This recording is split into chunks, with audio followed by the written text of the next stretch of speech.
क्या आपके घर में भी कभी ऐसा होता है कि सफाई करते करते भी घर साफ नज़र नहीं आता? कभी चीज़ें इधर उधर बिखरी पड़ी होती हैं, कभी अलमारी बिखरी हुई होती है और कभी कमरा छोटा और बेतरतीब लगने लगता है। अस्सलाम वालेकुम। आज की इस वीडियो में मैं आपको दिखाने वाली हूँ कि घर की मुकम्मल सफाई का ऐसा आसान तरीका जिससे ना सिर्फ आपका घर साफ होगा बल्कि खूबसूरत और मुनज़्ज़म भी नज़र आएगा। मैं आपको अपने घर की हकीकी सफाई की रूटीन दिखाऊंगी, छोटे छोटे राज बताऊंगी और आखिर में ये भी बताऊंगी कि कम वक्त में ज़्यादा सफाई कैसे की जाती है।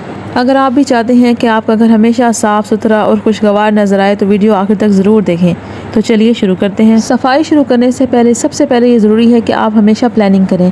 अगर हम बगैर प्लान के सफाई शुरू करेंगे तो अक्सर हम थक जाते हैं और काम मुकम्मल भी नहीं होता।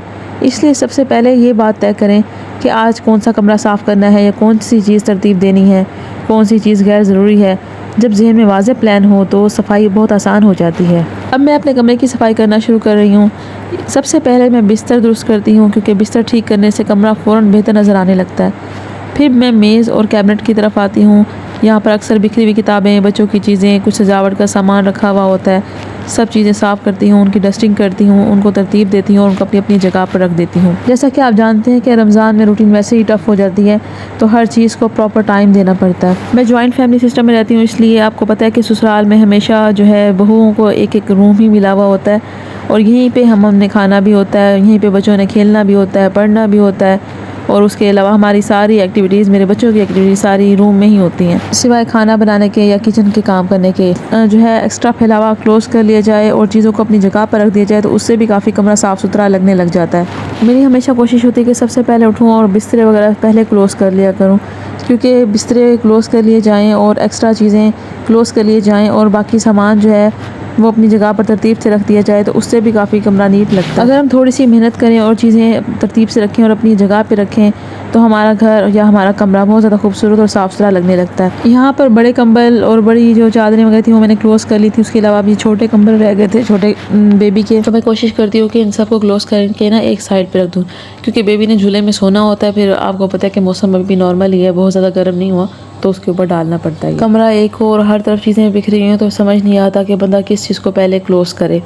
तो इसलिए जो है ना फिर आहिस्ता आहिस्ता ज़रा टाइम लग जाता है इन चीज़ों को क्लोज़ करने में, क्योंकि जब बिखेरा इतना हो, बच्चों वाला कमरा हो तो आपको पता ही है। अक्सर मेरी बेटी आती है तो वो बैग को ऐसे ही रख देती है, यानी कि रूम में ही रखती है, क्योंकि बाहर रखें तो फिर जो है बच्चों की चीज़ें बाज़ औक़ात गुम हो जाती हैं या कभी मिलती ही नहीं है।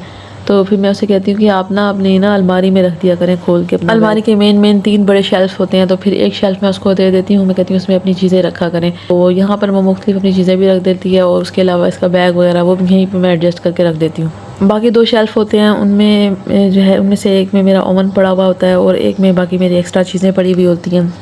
अलमारी भी एक किस्म की स्टोर रूम की तरह ही काम देती है। कभी कभी मैं सोचती हूँ कि अलमारी ना होती तो हमारा क्या होता, यानी कि हम ये एक्स्ट्रा चीज़ें कहाँ पे रखते हैं, इतनी सारी चीज़ें जो कि बिल्कुल एक जो है हर चीज़ अलमारी में हमारी आ जाती है और पता भी नहीं चलता कि इतना कुछ इस अलमारी में आया हुआ है। छोटे बच्चे और बड़े बच्चों का सामान काफ़ी कुछ इसमें जो है ना एडजस्ट हो जाता है, आ जाता है इसमें। तो एक रूम है मेरा और मेरे 3 माशाल्लाह बच्चे हैं। एक बेटी मेरी बड़ी है 10 साल की है और 2 छोटे बच्चे हैं, एक 4 साल का तकरीबन होने वाला है और एक तकरीबन 1 साल और 3 माह का है। छोटे बच्चे और बड़े बच्चों का सामान काफ़ी कुछ इसमें जो है ना एडजस्ट हो जाता है, आ जाता है इसमें।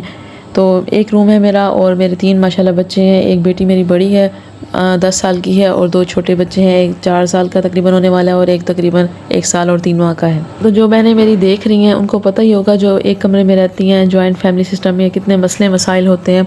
तो अल्लाह ताला सबको अपना अपना घर दे और अल्लाह ताला मुझे भी अपना घर दे।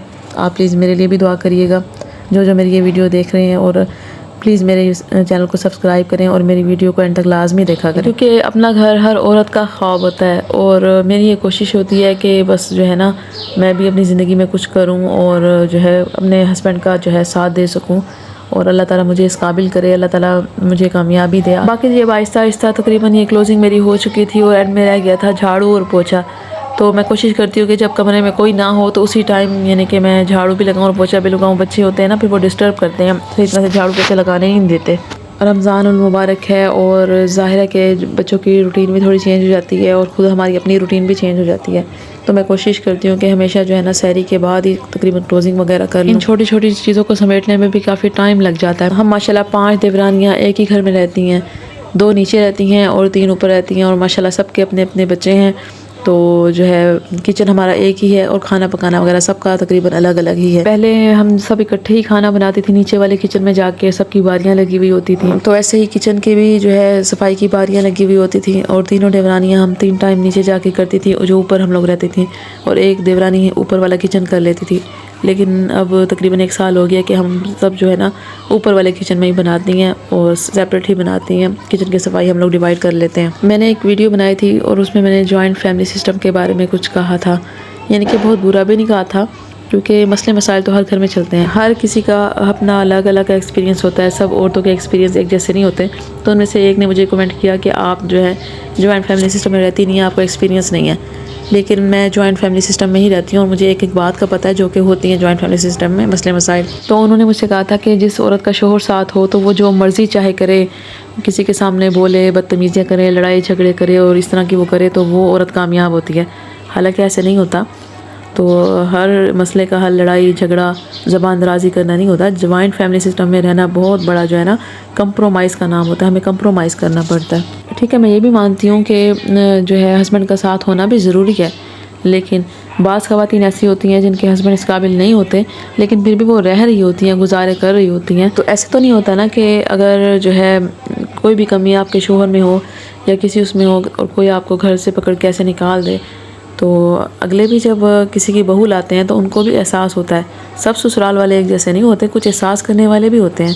मेरा कहने का मतलब ये था, हर किसी का अपना डिफरेंट एक्सपीरियंस होता है। लेकिन उनका कमेंट पढ़ के मुझे बहुत अफसोस हुआ है। मेरा ये चैनल बिल्कुल न्यू है, तो उससे पहले मैंने अपना स्टिचिंग का चैनल बनाया था और मैं कामयाब नहीं हुई थी, तो फिर मैंने दोबारा से व्लॉगिंग का चैनल स्टार्ट किया। तो हम लोग बच्चों के साथ इतना यानी कि मेहनत करते हैं, वीडियोस बनाते हैं आपके लिए, आप भी अप्रिशिएट कर दिया करें।